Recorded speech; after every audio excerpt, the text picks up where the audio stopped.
Assalamualaikum warahmatullahi wabarakatuh. Baiklah Ibu Dewi, terkait tugas identifikasi pembelajaran dari sosok teladan, saya mengangkat dua kolega saya yang sekarang adalah kolega saya, tapi dulu beliau berdua ini adalah guru saya. Jadi saya memang mengerti betul apa kegiatan mereka dan bagaimana karakter dan perilaku mereka sehari-hari di dunia kerja begitu. Untuk yang pertama itu adalah Profesor Nusirwan Effendi. Beliau adalah salah satu dosen yang sangat saya kagumi. Beliau S1 lulusan UI dan S2 S3-nya itu di Jerman. Ketika saya melihat poin-poin yang ditawarkan oleh pemerintah terkait dengan Smart ASN, saya bisa relate sekali dengan apa yang beliau kerjakan dan bisa mempoin satu persatu apa yang beliau kerjakan itu merupakan bagian dari Smart ASN. Yang pertama itu tentang yang paling menonjol menurut saya adalah tentang hospitality. Prof. Nusirwan itu ya walaupun beliau itu bukan alumni dari kampus ini, tapi beliau itu adalah salah satu sosok yang sangat ramah dan saya lihat tidak membeda-bedakan pergaulan begitu ya. Beliau masuk kepada siapa saja dan sangat ramah. Dan tentu yang kedua itu adalah jaringan, karena beliau lulusan S2 dan S3 dari Jerman.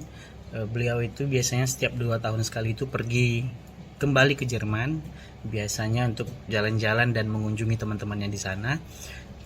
Bahasa asing apalagi, beliau bisa bahasa Inggris dan bisa bahasa Jerman. Itu yang pertama. Dan yang kedua adalah Dr. Zainal Arifin. Dr. Zainal Arifin kuliah sarjananya di Universitas Andalas, kemudian melanjutkan S2 dan S3 di Universitas Gadjah Mada. Saya sangat salut dengan Dr. Zainal Arifin karena yang paling terkesan menurut saya itu adalah tentang integritas dalam penulisan ilmiah. Beliau itu adalah salah satu sosok yang paling keras untuk mendidik kami tentang kejujuran dalam menulis, terkait dengan mensitasi, terkait mengambil pendapat orang lain, itu harus ada sumbernya begitu ya, dan itu ditekankan semua ke seluruh bimbingan-bimbingannya. Kemudian yang sangat terkesan dari beliau juga itu adalah sikap entrepreneurship-nya. Kalau saya sih mengatakan itu bukan hanya entrepreneurship tapi social entrepreneurship, di mana beliau di kampung beliau itu kebetulan di Palembang itu ada banyak orang yang bekerja sebagai pengambil madu hutan dan beliau itu bersedia untuk mendistribusikannya di Padang dengan catatan hanya mendapatkan sedikit saja bagian dari penjualan tersebut. Semua keuntungan kebanyakan itu diserahkan kembali kepada pemiliknya begitu. Mungkin itu saja, terima kasih. Assalamualaikum warahmatullahi wabarakatuh. Baik, berikutnya role model kita atau sosok teladan ASN kita adalah Profesor Dr. Ing Hairul Abral yang merupakan guru besar di Fakultas Teknik Universitas Andalas. Beliau merupakan alumni S1 Universitas Andalas, kemudian S3 Universität Erlangen-Nuremberg di Jerman. Nah, jadi beliau langsung dari S1 hingga S3 menyambung tanpa melewati S2. Nah, kenapa beliau saya sebutkan maksudnya menjadi ASN teladan atau role model, karena beliau adalah satu-satunya top researchers Universitas Andalas yang masuk dalam 2% World Top Scientist yang dipublikasikan oleh Stanford University bersama dengan Elsevier. Nah, lebih jelasnya, Profesor Dr. Ing Hairul Abral merupakan peneliti yang berpengaruh di Universitas Andalas. Beliau menjadi satu-satunya peneliti UNAN yang masuk World Top 2% Scientist yang perankingannya dikeluarkan oleh Stanford University bersama dengan Elsevier. Nah, ia menjadi satu di antara 58 orang peneliti di Indonesia yang masuk dalam daftar tersebut. Nah, kemudian beberapa kiprahnya di dunia riset, pertama adalah ada beberapa publikasi yang teratas seperti Transparent and Antimicrobial Cellulose Film from Ginger Nanofiber dan beberapa tulisan-tulisan lainnya. Saat ini beliau menjadi peneliti dengan H-index Scopus, yaitu indeks Scopus tertinggi di Universitas Andalas. Kemudian Nah, kemudian apa pembelajaran-pembelajaran yang bisa kita ambil dari sosok ini terkait dengan manajemen ASN dan smart ASN? Pertama, tentang manajemen ASN dari sosok Prof. Hairul ini adalah beliau pernah menjabat sebagai pejabat struktural, yaitu Dekan Fakultas Teknik Universitas Andalas. Kemudian juga pernah ikut serta menjadi anggota BAN PT atau Badan Akreditasi Nasional Perguruan Tinggi. Kemudian juga telah mengikuti berbagai kursus yang meningkatkan kompetensi sebagai ASN. Tentu sebagai ASN, peluang untuk meningkatkan kompetensi ini, mengasah keterampilan itu sangat penting untuk menciptakan ASN yang lebih berkompeten, sehingga hal itu mestinya didukung oleh universitas atau instansi di mana ASN tersebut bekerja. Nah, kemudian bagian yang smart ASN ya, beliau merupakan peneliti profesional dengan bukti konsisten menerbitkan hasil penelitiannya di jurnal ilmiah. Tidak tanggung-tanggung penelitiannya dipublikasikan di jurnal-jurnal bereputasi seperti Q1 dan Q2 dalam perankingan Simago. Kemudian networkingnya juga bagus dengan adanya kolaborasi penulisan jurnal ilmiah dengan peneliti internasional, contohnya dari Korea Selatan, kemudian ada juga dari Malaysia. Tentu juga Bapak ini menguasai bahasa Inggris dan bahasa Jerman dengan baik, yang menjadi salah satu kriteria atau karakteristik dari Smart ASN. Nah, barangkali itu saja tentang Profesor Dr. Ing Hairul Abral. Terima kasih. Assalamualaikum warahmatullahi wabarakatuh. Perkenalkan, saya Muhammad Reza Zulman, peserta Laser CPNS dari Angkatan 7, gelombang 2, gelombang 3. Sekarang saya ingin menjelaskan sedikit tentang profil role model manajemen ASN dan Smart ASN. Role model saya adalah Bapak Muhammad Arhami, SSI MKOM, yang merupakan salah satu dosen saya juga di Politeknik Negeri Lukmawi. Berikut sedikit profil dari Bapak Muhammad Arhami. Beliau adalah ketua jurusan di jurusan Teknologi Informasi dan Komputer di Politeknik Negeri Lukmawi. Nah, pendidikan beliau itu dari Universitas Syah Kuala di Aceh, jurusan Matematika Komputasi. Kemudian melanjutkan studi ke Universitas Gajah Mada di Yogyakarta di jurusan Ilmu Komputer. Kemudian melanjutkan pendidikan tinggi lagi ke Yıldız Teknik Universitesi di Turki, mengambil jurusan teknik komputer juga. Berikut adalah beberapa publikasi beliau terkait jurnal maupun buku. Itu ada tentang algoritma genetika untuk optimisasi traveling salesman problem pada tahun 2008. Terus juga ada publikasi terkait tentang analisis teknik pengenalan sinyal wicara dengan hidden Markov model neural network pada tahun 2008 juga. Kemudian selain itu juga beliau mempublikasi beberapa buku, diantaranya ada buku data mining yang paling terbaru, yaitu algoritma dan implementasi pada tahun 2020. Kemudian juga ada buku dengan berjudul Kalkulus untuk Politeknik di tahun 2018. Pembelajaran yang didapat terkait dengan manajemen ASN dan Smart ASN dari Bapak Muhammad Arhami SSI MKOM, yaitu sebagai berikut. Beliau menjabat sebagai Ketua Jurusan TIK di Politeknik Negeri Lukmawi. Kemudian sebagai Ketua Jurusan, beliau juga sangat ramah dan sopan dalam berinteraksi dengan para pegawai lainnya. Beliau juga memiliki integritas yang tinggi, yang ditunjukkan dengan rasa tanggung jawabnya dan komitmennya beliau dalam melaksanakan tugas-tugasnya sebagai Ketua Jurusan di Politeknik Negeri Lukmawi. Beliau juga merupakan seorang sosok yang profesional, yang kompeten, yang memiliki banyak publikasi penelitian dan buku dalam berbagai bidang.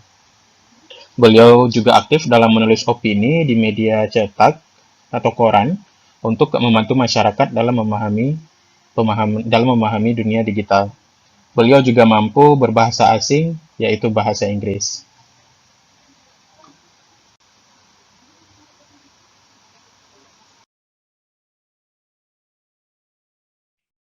Assalamualaikum warahmatullahi wabarakatuh. Nama saya Tursina, peserta Latsar Angkatan 7 kelompok 2. Pada tugas kelompok ini, saya akan menjelaskan tentang role model manajemen ASN dan Smart ASN.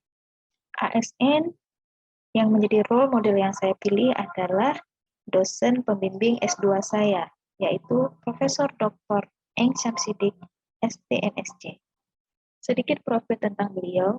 Beliau adalah dosen PNS di jurusan Teknik Sipil Universitas Syah Kuala. S1 pendidikan beliau ambil di Universitas Syah Kuala. Kemudian beliau lanjutkan S2 ke University of Science Malaysia dan S3 di Toyohashi University of Technology. Jabatan beliau saat ini, selain menjadi guru besar, beliau juga Direktur TDMRC atau Tsunami and Disaster Mitigation Research Center, UPT Mitigasi Bencana. Beliau juga Dewan Penasehat Perkumpulan Ahli Rekayasa Pantai Indonesia atau PARPI.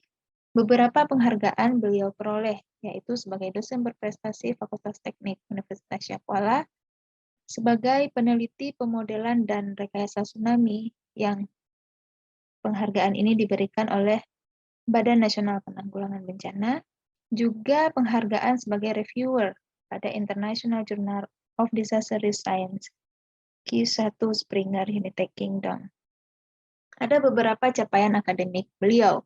Yang pertama, beliau sangat aktif menulis dan melakukan penelitian.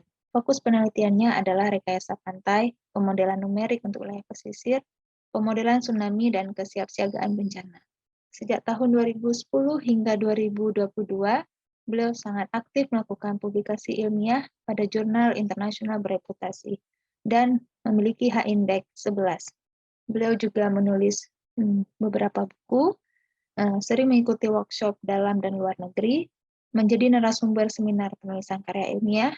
Beliau juga sering menjadi invited speaker pada international conference. Beliau juga sering diundang menjadi narasumber oleh pemerintah daerah. Juga sering melakukan kolaborasi riset baik skala nasional dan internasional. Beliau juga beberapa kali memenangkan grant penelitian baik dari dalam dan luar negeri seperti Ristek Dikti, LPDP, UNESCO Japan, dan USAID. Selain capaian akademik tersebut, beberapa perilaku yang menjadikan beliau panutan buat saya adalah beliau adalah pemimpin yang profesional dan bertanggung jawab. Beliau adalah dosen yang disegani, tetapi sangat peduli dengan mahasiswanya. Beliau membimbing mahasiswa dengan sungguh-sungguh, tidak membiarkan mahasiswa lalai hingga habis masa studinya. Beliau juga selalu bersifat objektif dalam menilai. Beliau akan menegur jika staf dan mahasiswanya melakukan kesalahan, juga memberi reward kepada staf dan mahasiswanya yang sungguh-sungguh bekerja keras. Beliau juga sering memberi kesempatan kepada staf dan mahasiswanya untuk selalu mencoba tantangan baru. Di sisi waktu, beliau itu sangat disiplin dan sangat menghargai waktu. Beliau juga tidak meremehkan perbaikan kecil yang dilakukan oleh staf dan mahasiswanya. Beliau juga dekat dengan anak-anak muda, selalu memotivasi anak muda, dan menjadikannya guru, orang tua, dan juga teman baik. Dari poin-poin yang saya jelaskan tadi, dapat kita ambil beberapa nilai manajemen ASN dan Smart ASN yang ada pada diri beliau, yaitu nilai memperhatikan pengembangan karir, merupakan nilai manajemen ASN yang terbukti dengan capaiannya menjadi guru besar pada usia relatif muda, yaitu 47 tahun. Di samping itu, beliau juga mendapat kesempatan promosi jabatan menjadi Direktur UPT Mitigasi Bencana. Dari capaiannya, beliau juga memperoleh penghargaan yang merupakan wujud dari profesionalisme kerja. Nilai Smart ASN yang ada pada diri beliau yang menjadi panutan adalah beliau memiliki integritas dalam bekerja yang terwujud dalam sikap disiplin, menghargai waktu, bertanggung jawab membimbing mahasiswa dengan sungguh-sungguh, suka membantu mahasiswa, dan objektif dalam menilai. Beliau juga berwawasan global dengan selalu mengupgrade ilmu dengan mengikuti workshop atau training di luar negeri, menguasai bahasa Inggris dan bahasa Jepang, dan juga menguasai komputasi. Yang ketiga, meningkatkan networking dengan menjalin kolaborasi riset dan publikasi ilmiah. Demikian nilai-nilai manajemen ASN dan Smart ASN yang bisa saya ambil dari role model saya, yaitu Profesor Dr. Syamsidik, STMSC. Terima kasih. Assalamualaikum warahmatullahi wabarakatuh.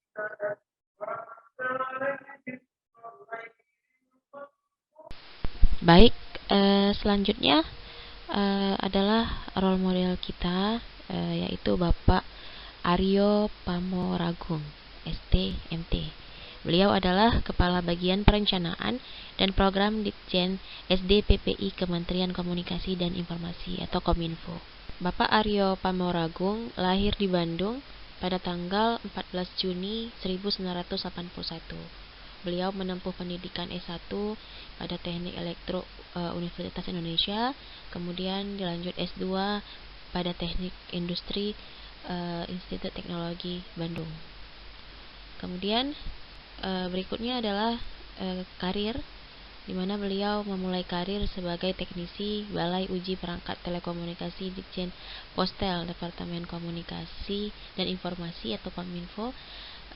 Sampai dengan hari ini beliau menjabat sebagai Kepala Bagian Perencanaan Program dan Pelaporan di Ditjen SDPPI Kominfo. Nah, berikut sekilas mengenai Bapak Aryo Pamoragung. Beliau adalah ASN muda yang merupakan sosok di balik meratanya akses layanan 4G di seluruh pelosok negeri. Melalui inovasi penataan ulang frekuensi seluler yang digagasnya, serta kolaborasi erat Kementerian Kominfo dengan industri seluler, membuat masyarakat yang berada di luar perkotaan bisa menikmati internet berkecepatan tinggi. Semangat dan dedikasi beliau sebagai abdi negara menghantarkannya menjadi peraih Piala Adigana dalam ajang Anugerah ASN tahun 2019. Baik, selanjutnya ada pun inovasi yang dikembangkan oleh Bapak Aryo Pamoragung, yaitu penataan ulang frekuensi atau refarming seluler untuk internet berkecepatan tinggi hingga pelosok negeri. Adapun manfaat yang diperoleh dari refarming itu sendiri adalah pemerataan jaringan 4G dari Sabang sampai Merauke. Inovasi tersebut membuat beliau meraih penghargaan Anugerah ASN tahun 2019 untuk kategori The Future Leader oleh Kemenpan RB. Pun pembelajaran terkait manajemen ASN dan Smart ASN dari Bapak Aryo Pamoragung adalah yang pertama, berdasarkan manajemen ASN, beliau menjabat sebagai Kepala Bagian Perencanaan Program dan Pelaporan di Ditjen SDPPI Kominfo. Yang kedua, peraih Piala Adigana dalam ajang Anugerah ASN 2019. Yang ketiga, memiliki jenjang karir yang baik bahkan di usia muda.